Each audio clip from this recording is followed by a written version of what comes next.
Test Drive with Graham Fletcher. This week on Test Drive, we look at the 1993 Hyundai Scoupe. Now, this car is significant for Hyundai because it features their first in-house engine. The 5-speed manual transmission in our tester was badly in need of some work. The shift pattern was notchy and finding some of the gears proved rather interesting at times. The other thing that needs a rethink are the ratios. The engine churns away at a rather high 3,000 RPM at 100 kilometers an hour. Fifth should be more of an overdrive. This would both quieten things down and help improve fuel economy. For the record, we averaged a respectable 10.8 litres per 100 kilometers or 26 miles per gallon. In 1984, Hyundai saw the need to develop their own engine, and so began years of research and development. Now, the project cost them $160 million and culminated in a 1.5-litre 12-valve 4. Now, it's offered in two versions, naturally aspirated and turbocharged. The naturally aspirated engine produces 92 horses, while this turbocharged unit produces 115. To attain this sort of power, Hyundai selected a Garrett T15 compact turbo unit that is both matched to the engine's torque curve and features a low inertia turbine. The latter ensures that the turbo spins up to speed quickly and efficiently, which helps to eliminate turbo lag as well as providing smooth linear performance as power increases. The power brake system on the Scoupe consists of front discs and rear drums. During the brake test, they hauled the car to a halt in 121 feet from 80k. Despite the lack of an anti-lock option, the system provides smooth, straight and fade-free stops each and every time. The thing that impresses is pedal feel. It is crisp and easy to modulate. No pylon test on this week's test drive. However, what we've done is found a very nice twisty concession road.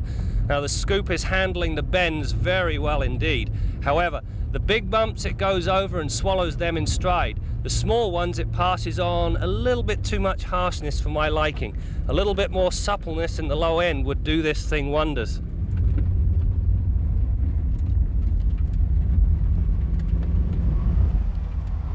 We've just completed the 0 to 100k race in about 9 seconds, and between 80 and 120, this car is quite a mover. The power items are a curious mix. You'll find power mirrors, trunk release and windows, but no power locks. I would gladly ditch the cruise control in favour of said locks. My pet peeve on the Scoupe is this hump in the middle of the back seat. The first thing it does, it restricts seating capacity to 4. Secondly, when you fold this half of the split folding rear seats down, it won't lie flat again because of that hump. A back seat minus the hump would give me a lot less of the hump. The front seats are contoured, comfortable and provide more than ample support. The trunk is fairly roomy and thanks to the split folding rear seats is versatile, notwithstanding my pet peeve. The dash on the Scoupe is analog and well laid out with everything being legible. The disappointment with the thing is the Mickey Mouse turbo boost gauge. The row of tiny lights are impossible to see during the day. Basically, for all the good it does, they could do without it. The climate controls are of the rotary type and are easy to set and fall readily to hand. There are a row of large buttons for cruise, air, defroster, hazards and front fog lights.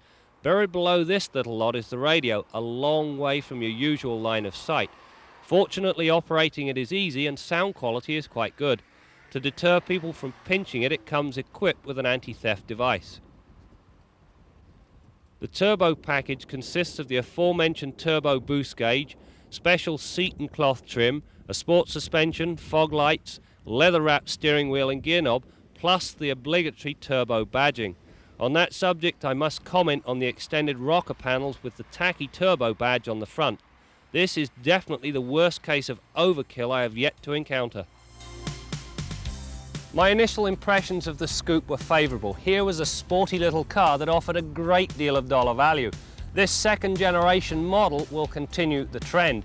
However, the addition of the turbocharger has now given the steak a little bit of sizzle.